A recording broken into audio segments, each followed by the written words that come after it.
Localizada na freguesia de Marvila, às margens do Rio Tejo, a Praça 25 de Abril foi inaugurada exatamente 25 anos após o movimento que impactou a história de Portugal, a Revolução dos Cravos.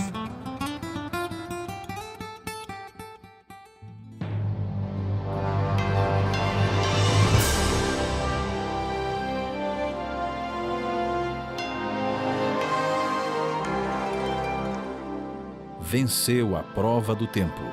O livro de Deus, a Bíblia, ainda relevante neste mundo complexo.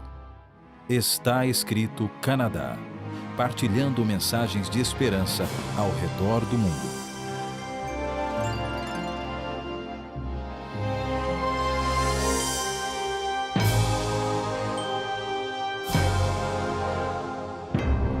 Esta praça foi inaugurada no dia 25 de abril de 1999, em homenagem à Revolução que ocorreu no dia 25 de abril de 1974. Após o golpe militar de 28 de maio de 1926, foi estabelecida uma ditadura militar em Portugal. Em 1928, Oscar Carmona foi eleito presidente. Em 1932, Antônio de Oliveira Salazar tornou-se o primeiro-ministro das Finanças e o virtual ditador. As liberdades de expressão foram suprimidas com a Constituição de 1933, dando assim início ao regime que ficou conhecido como o Estado Novo. O período do Estado Novo, que durou de 33 a 74, foi um regime autoritário, nacionalista, conservador e corporativista de Estado. O regime instalado em Portugal foi inspirado no fascismo italiano. O regime criou a sua própria estrutura de Estado e um sistema repressivo. Entre tais órgãos repressivos, destacaram-se as colônias penais para presos políticos e a PIDE, Polícia Internacional e de Defesa do Estado. Em 1968, Salazar foi substituído por Marcelo Caetano, que tinha a intenção de ser um continuador das ideologias de Salazar. Porém, as guerrilhas nas colônias africanas, as pressões internacionais e internas, após mais de 40 anos de ditadura, enfraqueceram o governo, possibilitando uma revolução que foi teoricamente pacífica. Tal revolução foi liderada pelos oficiais intermediários da hierarquia militar, na sua maior parte, os capitães do movimento das Forças Armadas. Um capitão que exerceu um papel importante foi Salgueiro Maia. No dia 25 de abril de 74, explode a Revolução. A senha para o início do movimento foi dada por volta da meia-noite através de uma emissora de rádio. A senha era uma música proibida pela censura, Grândola Vila Morena, de Zeca Afonso. Os militares fizeram com que Marcelo Caetano fosse deposto. Como não houve a violência habitual das revoluções, o povo, nas ruas, ofereceu flores, cravos aos militares, que os puseram nos canos das armas. Por essa razão que a Revolução ficou conhecida como a Revolução dos Cravos. Uma outra revolução dos cravos se deu há quase 2000 anos atrás. Os cravos nesta revolução não foram flores, mas sim pregos, pregos que fixaram na cruz as mãos e os pés de Jesus. O homem que se encontrava sob o domínio ditador do pecado encontrou uma porta de escape. A Bíblia nos assegura que através de Jesus podemos ter os nossos pecados perdoados e a esperança da vida eterna. Mas você me está assistindo, pode estar se perguntando, por que este homem chamado Jesus possui tais condições para me salvar? O que ele tem de especial? Por que os cristãos afirmam que Jesus é o único meio para alcançarmos a salvação? Venha comigo em uma jornada pelo Antigo Testamento para descobrirmos a razão de depositarmos a nossa esperança em Jesus Cristo. Na época da imigração para o Canadá e para vários outros países, dos portugueses e de outros imigrantes, às vezes as famílias eram separadas. E eu li que, às vezes, os filhos iam adiante, quando tinham parentes já no novo destino, né? No Canadá. Os filhos, às vezes, iam na frente, os pais ficavam atrás.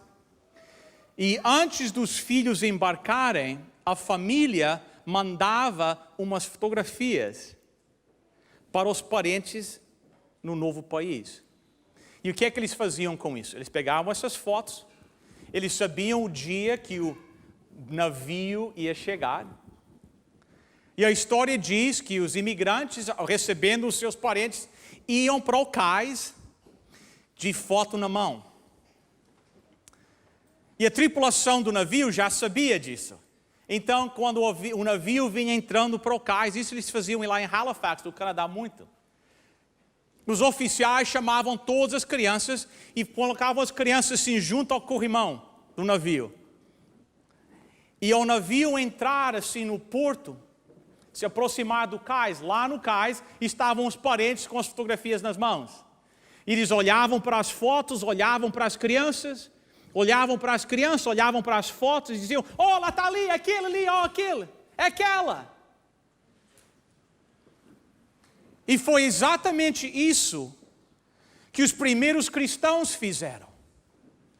Eles olharam o que a Bíblia dizia profeticamente a respeito do Messias, e olharam para Jesus Cristo, e olharam para Jesus e a sua vida, e olharam para as Escrituras, e eles viram que Jesus de Nazaré cumpriu todos os detalhes, todos,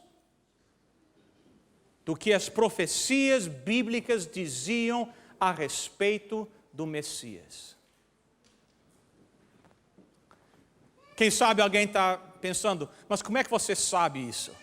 Vamos olhar a Bíblia. São João, capítulo 1, verso 45. Lá nós lemos o seguinte: Felipe foi procurar Nataniel e disse: achamos aquele a respeito de quem Moisés escreveu no livro da lei, e sobre quem os profetas também escreveram. É Jesus, filho de José, da cidade de quê? Nazaré. A Bíblia diz que eles estudaram as Escrituras, eles olharam as profecias que falavam com respeito à vinda do Messias, todos aqueles detalhes, e quando eles olharam para Jesus Cristo, eles disseram: é esse, é Ele quem os profetas falavam. Ele é o Messias. A igreja primitiva cristã, o relato bíblico nos diz do grande pregador da igreja primitiva, Apolos, assim que vocês falam, Apolo. E diz, Atos 18, 28, derrotava os judeus nas discussões públicas, provando o quê? Pelas quê? Escrituras sagradas, que quem? Jesus era o quê? O Messias. Então, com isso, com a sua base, aqueles primeiros cristãos, com aquela crença, aquela fé, que Jesus Cristo era o Messias, quando eles eram ameaçados com morte, eles escolhiam a morte em vez da deslealdade a Ele. Porque a sua fé era fundada nas Sagradas Escrituras. A sua fé não podia ser derrotada, derrubada, porque a sua base era nas Sagradas Escrituras. Este povo viu na vida de Jesus Cristo, na sua morte e na sua ressurreição, o cumprimento de todas as palavras, todas as profecias. E isso deu poder para a vida deles, para seguirem a Jesus Cristo, não importa quais as dificuldades, obstáculos que eram colocados diante deles. Todos nós aqui sabemos que a Bíblia é dividida em duas partes. A primeira parte se chama o quê? O Antigo Testamento, né? E a segunda parte, o Novo Testamento. Nós sabemos que o último livro do Velho Testamento, o livro de Malaquias, foi escrito aproximadamente 400 anos antes de Cristo. Quando nós estudamos a vida de alguém, nós costumamos começar com o nascimento dessa pessoa. Então, vamos começar com o nascimento de Jesus Cristo. Eu quero levar vocês a uma profecia no Velho Testamento. Vocês dizem, mas espera aí. Mas o senhor acabou de falar que o último livro do Velho Testamento foi escrito 400 anos antes de Jesus? Foi, exato. Mas existe uma profecia bíblica que foi escrita uns 710 anos antes que Cristo nasceu, que nos dizia aonde o Messias ia nascer. Miqueias capítulo 5, verso 2. O Senhor diz o quê? Vocês estão muito fracos, vocês não dormiram bem nesta noite, né? O Senhor diz, Belém Efrata, você é uma das menores cidades de Judá, mas do seu meio farei sair aquele que será o rei de Israel.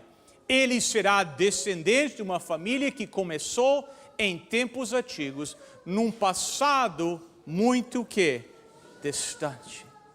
Pense bem, de todas as milhares de vilas e de cidades, o dedo do profeta cai em cima de quê?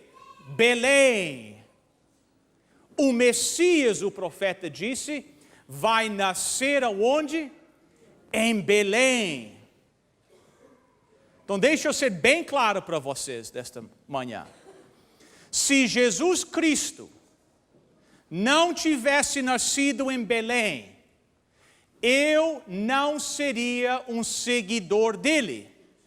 Eu não ia colocar a minha esperança nele. Por quê?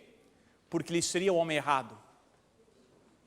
Porque a Bíblia diz que existe uma restrição geográfica a quem é o Messias. O Messias tem que nascer aonde? Em Belém. E vamos falar um pouquinho a respeito do nascimento de Jesus em Belém. Porque Belém não era a terra dos seus pais. Qual era a terra deles? Nazaré. Então venham comigo a Nazaré. Você sabe que os meus pais são da Nazaré, né? Meu pai se chama o quê? Você sabe como meu pai se chama? José, de Nazaré. Você sabe qual é a profissão do meu pai? Carpinteiro. O nome da minha mãe? Maria Isabel. Só que esta é outra Nazaré, né? Na Palestina. E nós estamos lá caminhando por Nazaré, tempos passados. Estou passeando lá com o meu amigo Dr. Veriato. E eu viro para o Dr. Veriato e digo assim, nós vimos uma jovem, ela está grávida, ele é médico, né? E eu digo assim, Dr. Veriato, onde é que você acha que a criança dessa mulher, dessa jovem vai nascer? E aí ele, o Dr. Veriato, com aquele jeito dele, vai dizer, bem, na minha opinião médica, uma mulher, uma jovem nesse estado, não devia ir para nenhum lugar. Devia permanecer aqui. Mas o que é que nós sabemos? Que um pouquinho antes da hora que Jesus era para nascer, saiu um decreto de um imperador romano, um pagão, e como resultado desse decreto, todos tinham que voltar à terra do nascimento de seus pais, para o censo e para o propósito de impostos. E por essa razão, aquela jovem, grávida, monta num burro e faz aquele trajetória, aquela caminhada de 167 quilômetros de Nazaré a Belém, para que fosse cumprido aquilo que o profeta disse: o Messias tem que nascer em Belém. Se Jesus não tivesse nascido em Belém, eu não colocaria a minha esperança nele. Seria um homem errado. Ele tem que nascer em Belém. Mas tem mais. O que é que a Bíblia fala a respeito da sua descendência, nós vemos nacionalidade, né? Da sua descendência étnica? No livro de Gênesis, no capítulo 49, no verso 10, nós lemos o seguinte, falando do Messias: o cetro não se arredará de quê? Judá, nem o bastão de entre os seus pés, até que venha, Siló, e a ele obedecerão os povos. A Bíblia diz que o Messias, quem é que tem um cetro? Quem é que usa um cetro? Um rei. O rei. Esse rei, o Messias. Você pergunta a um judeu até hoje, o que é que significa essa palavra Siló? Shiloh. Pergunta a um judeu hoje, ele diz que significa o Messias. Esse é o nome do Messias. É um dos nomes. A Bíblia diz que o Messias, que o rei, virá de que tribo? Ele será um judeu da tribo de quê? De Judá. A Bíblia diz que Jesus Cristo, chama Jesus Cristo várias vezes de quê? Do leão da tribo de Judá. Se Jesus Cristo não fosse um judeu da tribo de Judá, eu não colocaria a minha fé e esperança nele, porque seria um homem errado, porque os profetas disseram, ele tem que ser um judeu da tribo de Judá. O que é que a Bíblia diz a respeito da sua família? Isaías capítulo 7, verso 14, pois o Senhor mesmo lhes dará um sinal, o quê? A virgem que está grávida, leiam comigo, dará à luz um filho, e porá nele o nome de quê? Emmanuel. A Bíblia diz que o Messias ia nascer de uma virgem. Uma virgem. Nós não vamos falar muito sobre o nascimento de Jesus, mas uma coisa eu sei. As Escrituras dizem, é interessante notar, que quando os inimigos de Jesus queriam o atacar, muitos deles chegavam e diziam, pelo menos nós conhecemos quem o nosso Pai é. E ao nós lermos isso, nós sabemos que havia algo estranho a respeito do seu nascimento. Algo fora do comum. Se Jesus Cristo não tivesse nascido de uma virgem, eu não ia acreditar nele. Ele não seria aquele em quem nós viemos depositar a nossa esperança e a nossa fé, porque ele seria o homem errado. Agora muitos dizem, bem, existe apenas uma pessoa que se diz ter nascido uma virgem, é Jesus.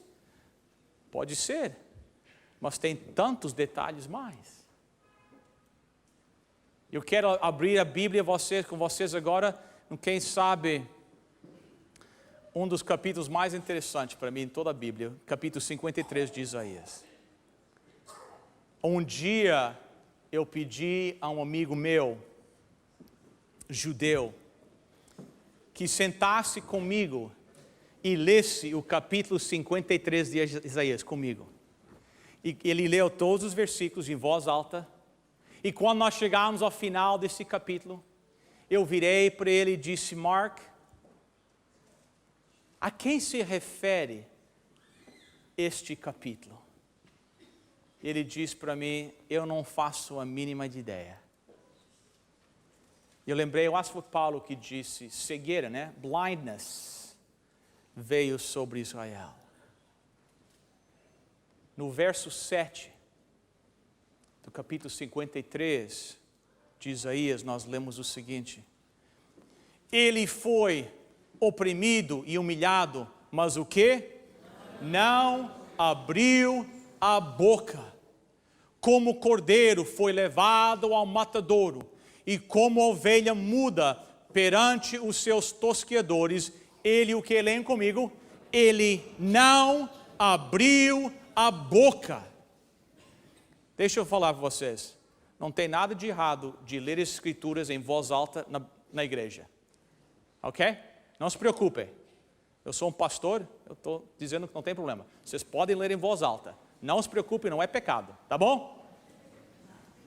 Vamos comparar com aquilo que realmente aconteceu, relatado nos evangelhos. Evangelho de São Mateus, capítulo 26, começando no verso 62. E levantando-se o sumo sacerdote, perguntou a Jesus: nada respondes a que esses depõem contra ti? Leem comigo. Jesus, porém, guardou silêncio. E o sumo sacerdote lhe disse: eu te conjuro pelo Deus vivo, que nos digas se tu és o Cristo, o Filho de Deus. A Bíblia diz que Jesus não abriu a boca. Se Jesus, quando enfrentando aquele tribunal, se Jesus tivesse se defendido de maneira assim rigorosa, agressiva, com paixão, se Jesus tivesse falado alguma coisa, eu não ia acreditar nele, eu não colocaria minha esperança nele. Por quê? Porque ele seria o homem errado, porque os profetas disseram que o Messias falará o quê? Nada. Nada. Jesus Cristo preenche todos os detalhes. Verso 9, e puseram a sua sepultura com quem? Com os ímpios. E com quem? O rico na sua morte. Ainda que nunca cometeu injustiça, nem houve engano na sua boca. Todos nós sabemos que Jesus Cristo morreu numa cruz entre dois quê? Ladrões. Se Jesus Cristo não tivesse morrido entre dois ladrões, eu não ia ser um seguidor dele. Por quê? Porque ele seria um homem errado. Porque o profeta disse o quê? Ele morre com os ímpios. Mas vejam, tem outro detalhe. Tem outro detalhe aqui. A profecia diz que ele morre com os ímpios, mas é tratado como um homem rico por homens ricos.